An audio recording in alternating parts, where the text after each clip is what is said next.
Hi, this video is 5 years ago. Hi, today is March 5, Sunday, and I am cooking an egg roll.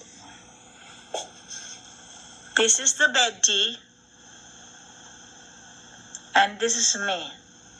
I will be the one to cook, to chop. I am paralyzed. I have only one hand, but I will chop this vegetable. This is 5 years ago. So this is all the ingredients. I'm renting a room. This is not a Section 8 apartment. I'm a fragile. I will do the demonstration how to cook a veggie egg roll. And these are the veggie. With me.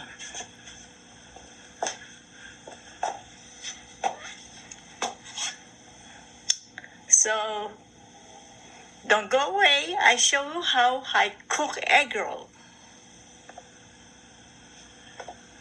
For being paralyzed, one hand and one leg, I chop veggie And it's with clean.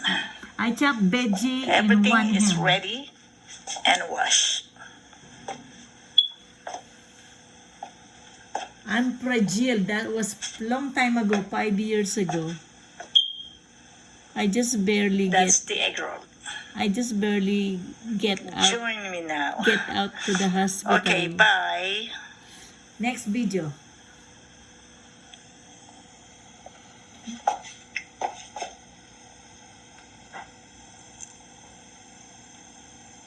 Those are the preparation of the vegetable, everything washed and everything.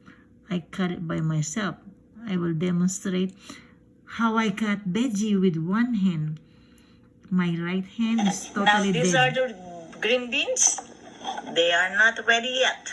One hand only. I'm just showing you how I cook with one hand. I'm paralyzed. Take the eggs. Take the edge. And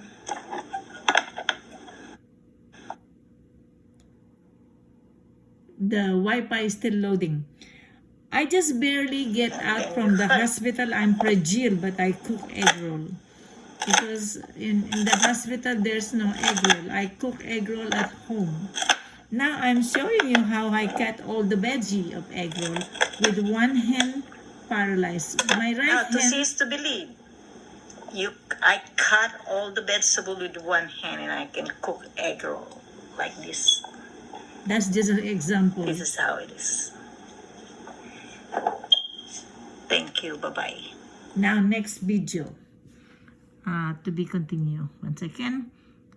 After that, I believe this cutting. Okay. I just show you the sample of how I cut and remove Now the skin. we are in a carrots. Circle and then cut it.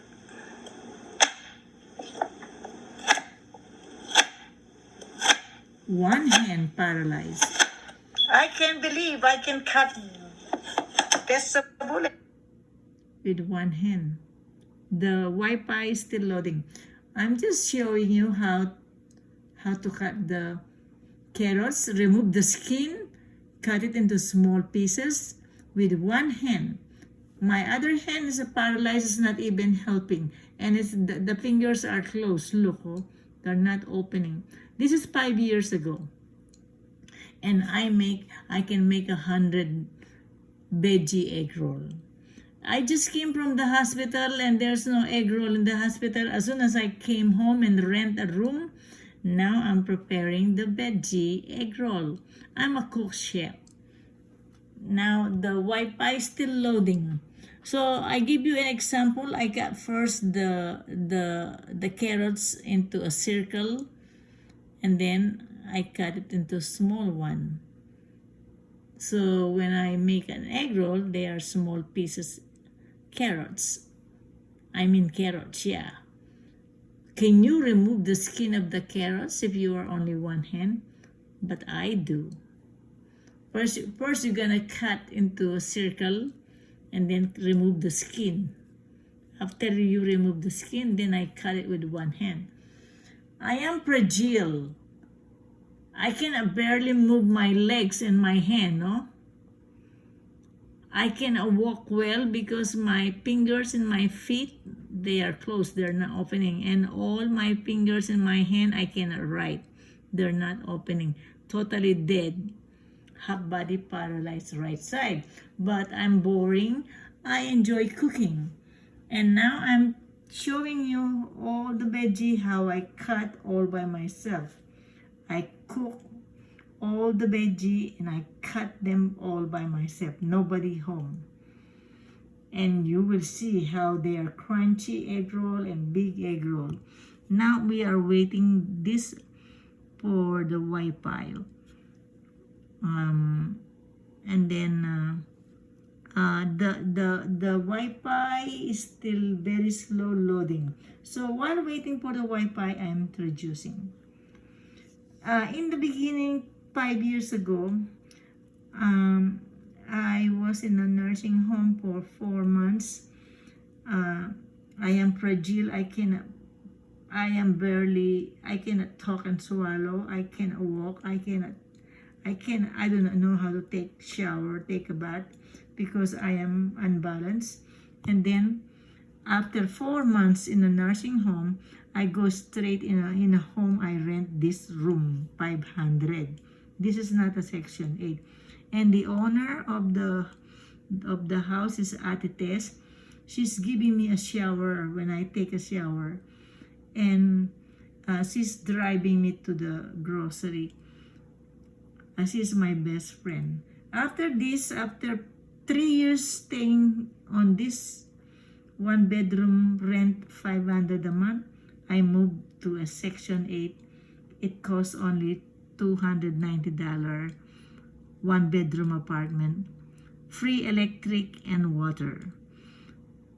Right now is year 2021. Today is June 29. So I am showing you this video, this long time ago video, 5 years ago. You could tell my hair is long now. I cut it short because I cannot ponytail. And my hair is really, really short. I wear wig. And when I talk, I just learn how to talk, how to walk, how to take a bath by myself. After 5 years right now, I am very talkative. I can talk well. I can dance. I can go to the casino. I can walk. A lot of improvement after 5 years. But this video is not still moving. Look, it's going around Wi-Fi. I'm showing you how I cut the green beans and the carrots. Now let's wait. I am doing this video because it's very important to me. 5 years ago, I'm gonna put it in YouTube. Don't go away. Look at my right hand finger, those finger. They're not opening. They are forever closed. I cannot open and close them. I cannot even clap my hand.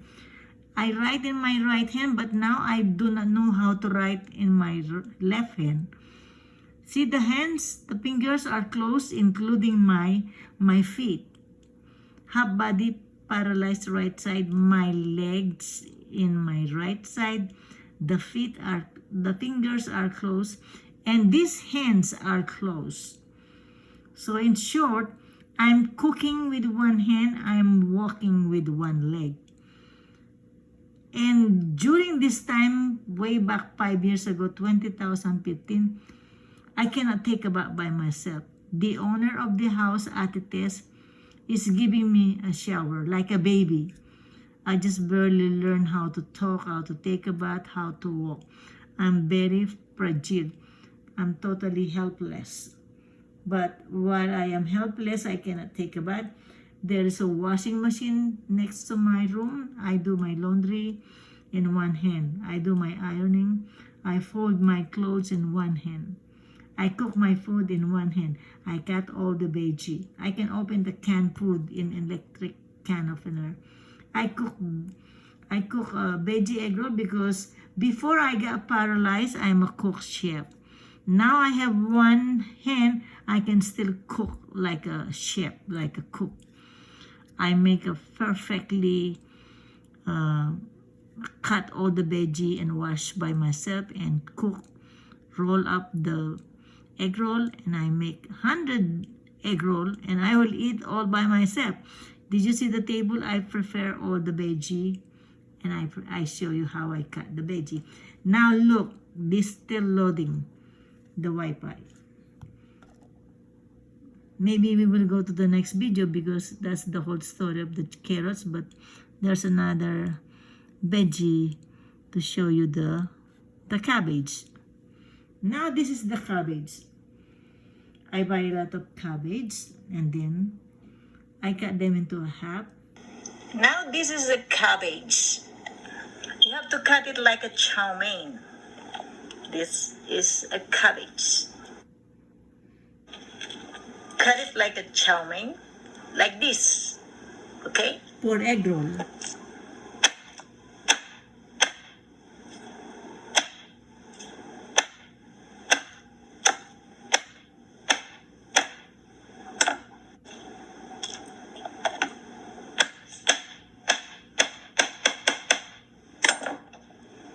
You have to cut it like this, like a toothpick, like this. Now they are all cut. Look at this. Cut. See, I can cut all kinds of veggie. And when I cook, still there's no Wi-Fi.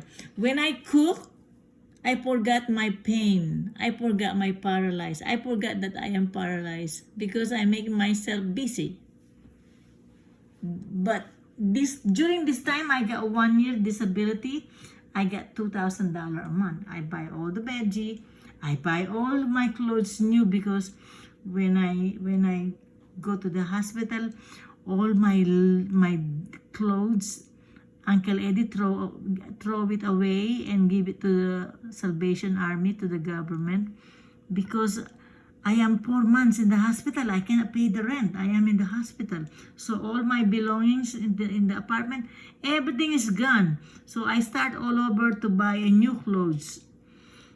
Okay, now let's go to the another vegetable demonstration because the Wi-Fi is not doing it. Now I'm showing you another veggie. I believe this is garlic or... This is the garlic.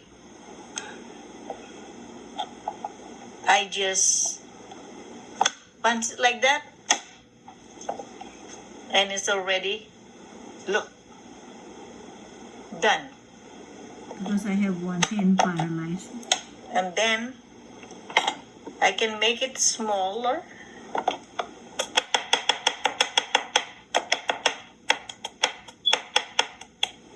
Wow, I That's can cut. how I chop garlic. My hand's still swollen, the paralyzed. And it's not opening. This the is how I fingers. chop the garlic. It's done. Look.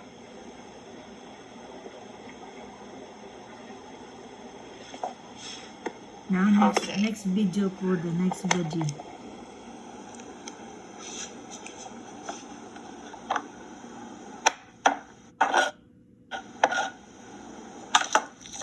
One more.